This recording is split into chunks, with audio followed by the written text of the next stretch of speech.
Eduardo Bolsonaro apareceu no telão de uma audiência transmitida de Brasília. Do outro lado estava Alexandre de Moraes.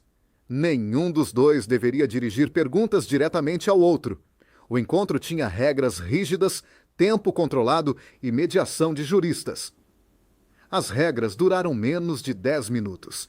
Eduardo afirmou que havia buscado apoio internacional contra o que considerava perseguição política. Moraes respondeu que utilizar poder estrangeiro para pressionar a justiça brasileira não era defesa de liberdade, mas ataque à soberania. Eduardo então inclinou-se na direção da Câmara e fez a pergunta que paralisou a audiência.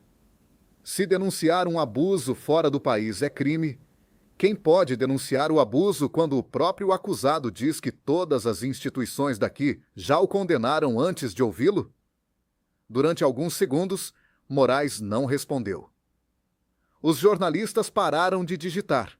O silêncio parecia uma vitória de Eduardo. Até o ministro formular outra pergunta. E quem deu ao senhor o direito de fazer milhões de brasileiros pagarem o preço econômico de uma defesa particular da sua família? A audiência mudou de direção. O que cada um respondeu? Onde termina a denúncia internacional e começa a interferência estrangeira?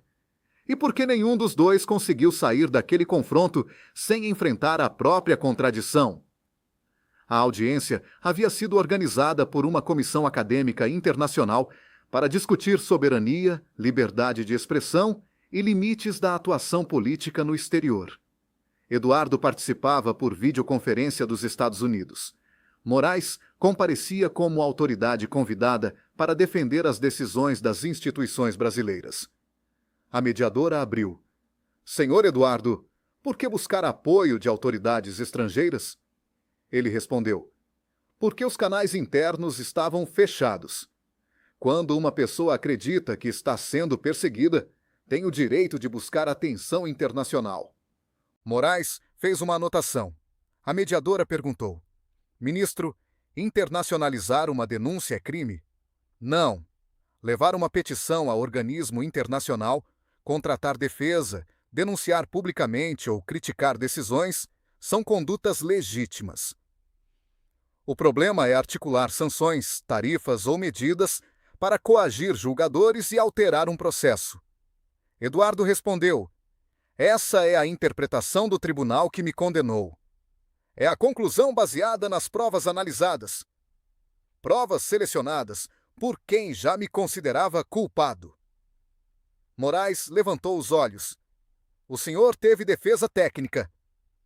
Uma defesa que eu não escolhi em um processo cuja comunicação contesto. A mediadora interveio. Vamos separar os temas. Primeiro, notificação e defesa. Depois, atuação internacional. Eduardo respondeu. Não dá para separar. O modo como fui julgado explica por que busquei ajuda fora. Moraes disse. Discordância com um processo não autoriza pressão econômica contra o país. Eu não controlo decisões do governo americano, mas solicitou ações. Solicitei atenção e reação política. Reação que incluía atingir autoridades e interesses brasileiros. Eduardo inclinou-se. A autoridade brasileira não é sinônimo de Brasil. Concordo. Família Bolsonaro também não. A frase provocou reação no auditório. Eduardo respondeu: minha família foi usada como alvo para mandar recado a toda a direita. O senhor foi julgado por atos individualizados, por falar com aliados no exterior, por buscar coerção sobre um processo. Chamar de coerção não transforma diplomacia em crime. Moraes apoiou as mãos sobre a mesa. Chamar de diplomacia não transforma pressão em liberdade de expressão. O eixo central do debate. A mediadora percebeu que os dois haviam encontrado o eixo do confronto. Ela mostrou no telão duas frases: denúncia internacional e interferência estrangeira. Onde está a linha? Eduardo respondeu: na violência e na ilegalidade. Eu não ameacei ninguém. Defendi sanções políticas contra quem considero responsável por violações. Moraes perguntou: sanção não é forma de pressão? é instrumento legítimo usado por democracias. Então, o senhor admite que buscava pressionar. Eduardo fez uma pausa. Pressionar politicamente para interromper abusos, não coagir ilegalmente um juiz. O alvo era um processo judicial. O alvo era perseguição, definida pelo próprio interessado. Eduardo rebateu. E o abuso é definido pela própria autoridade acusada de abusar? O auditório ficou em silêncio. Ele continuou. Se denunciar um abuso fora do país é crime, quem pode denunciar o abuso quando o próprio acusado diz que todas as instituições daqui já o condenaram antes de ouvi-lo? Moraes permaneceu alguns segundos sem responder. A mediadora fez sinal para que aguardassem. Então, Moraes falou. Organismos internacionais, advogados, imprensa, parlamento, tribunais e opinião pública. O que não é legítimo é tentar substituir essas instâncias pelo poder de outro governo. E se todas essas portas estiverem fechadas, não estavam, na sua avaliação, na realidade processual. Eduardo sorriu sem humor. A autoridade que controla a porta diz que ela está aberta. Moraes respondeu. E o investigado, que não consegue o resultado desejado, diz que a porta está fechada. A audiência reagiu. A mediadora perguntou a Moraes.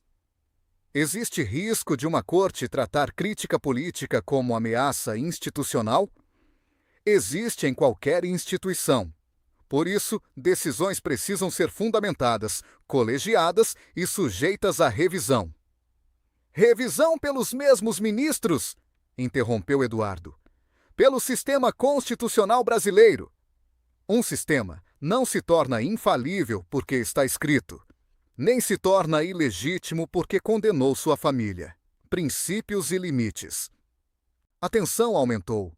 A mediadora pediu que ambos respondessem sem mencionar a família durante 5 minutos. Senhor Eduardo, qual é o princípio geral que o senhor defende?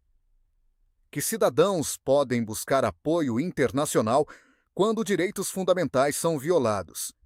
Ministro, que nenhum cidadão pode usar potência estrangeira para constranger a soberania e o judiciário do próprio país.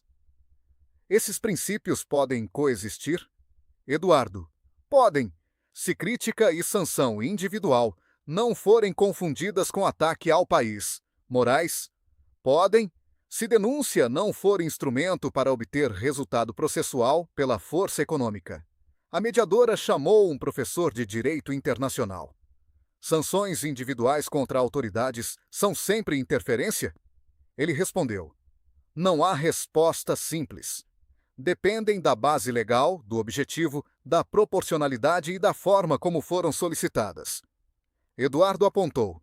Exatamente, não há resposta simples. Moraes completou. Mas casos concretos exigem resposta concreta. A corte concluiu que houve finalidade de coação. Eduardo perguntou. Uma corte da qual o senhor faz parte? Sim. Não escondo minha responsabilidade. E acredita que poderia julgar com imparcialidade alguém que o criticou pessoalmente e buscou sanções contra o senhor? O público reagiu. Moraes respondeu. Ataques à autoridade não concedem imunidade ao autor. Impedimento e suspeição seguem regras legais, não a vontade do investigado. Mas o senhor era vítima, investigador e julgador. Essa descrição é retórica e ignora a atuação colegiada do Ministério Público e da Defesa. Colegiado não elimina conflito. Discordância não prova conflito. A pergunta direta.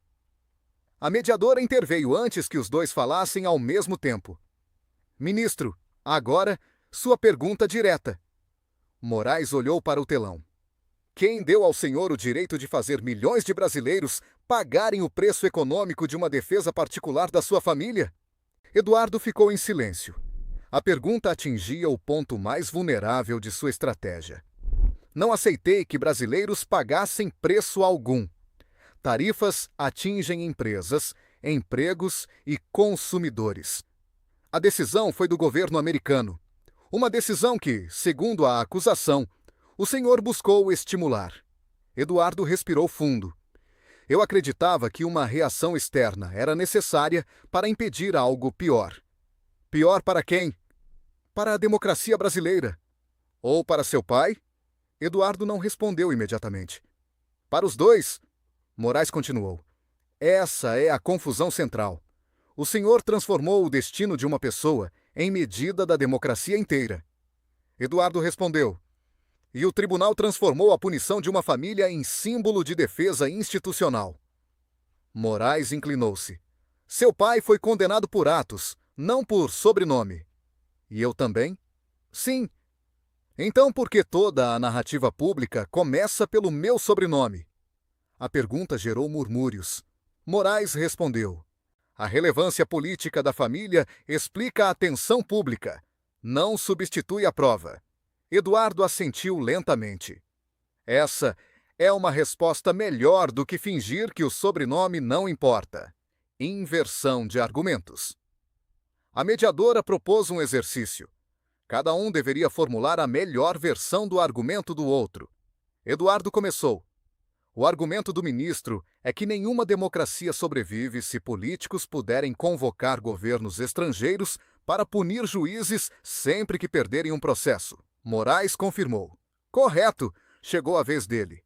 O argumento do senhor Eduardo é que instituições podem cometer abusos coletivamente e que a proteção internacional de direitos existe justamente para casos em que mecanismos internos falham. Eduardo assentiu. Correto.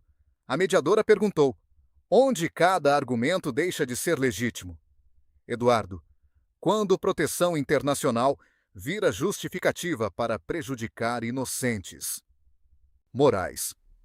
Quando defesa institucional vira justificativa para impedir crítica e denúncia legítimas. O auditório ficou mais silencioso. Pela primeira vez, os dois haviam reconhecido o risco do próprio lado. A mediadora avançou. Senhor Eduardo, o senhor reconhece que tarifas ou sanções econômicas amplas poderiam atingir brasileiros sem relação com seu caso? Reconheço. E lamenta isso? Sim. Se qualquer ação atingiu o trabalhador ou empresa sem relação com a disputa, lamento. Moraes observou.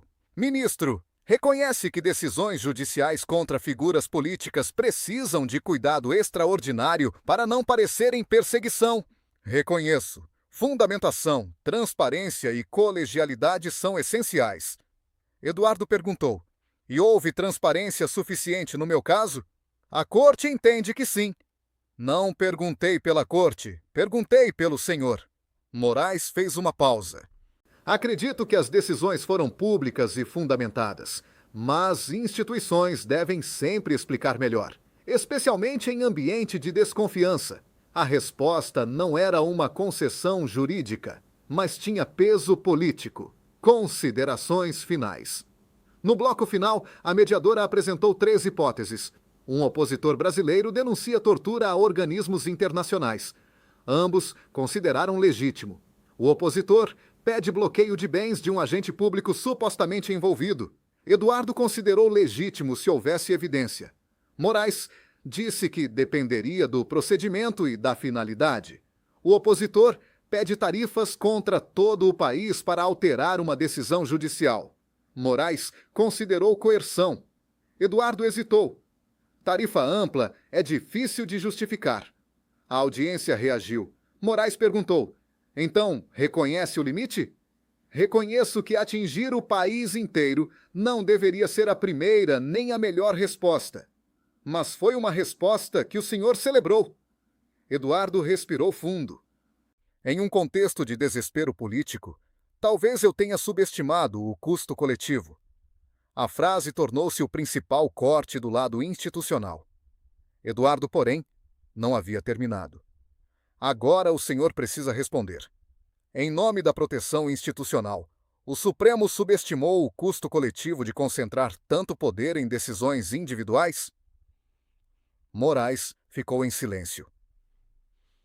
Decisões individuais são previstas constitucionalmente e submetidas ao colegiado. Não foi o que perguntei. A mediadora permitiu que a pergunta permanecesse. Moraes respondeu: o Supremo precisa avaliar continuamente seus procedimentos. Poder legítimo também exige autocontenção. O segundo corte estava criado. Eduardo reconhecera que poderia ter subestimado o impacto econômico. Moraes reconhecera que poder legítimo exige autocontenção. Nenhum havia retirado sua posição central. Conclusão e repercussão. A audiência terminou sem absolvição, revisão de pena ou mudança processual. Nos corredores, jornalistas discutiam quem havia vencido. Apoiadores de Eduardo diziam que ele expusera a fragilidade de uma instituição, julgando os próprios críticos. Defensores de Moraes afirmavam que o ministro havia obrigado Eduardo a admitir o custo coletivo de uma estratégia familiar. Mas o trecho mais completo mostrava algo mais difícil de compartilhar. Ambos defendiam princípios que se tornavam perigosos quando usados sem limite. Soberania sem fiscalização pode proteger abuso. Intervenção internacional sem limite pode destruir soberania. Judiciário sem autocontenção pode perder confiança. Político sem responsabilidade pode transformar o país inteiro em instrumento de uma causa pessoal. A pergunta final não é se Eduardo ou Moraes calou o outro. É esta: quem controla quem afirma estar protegendo a democracia?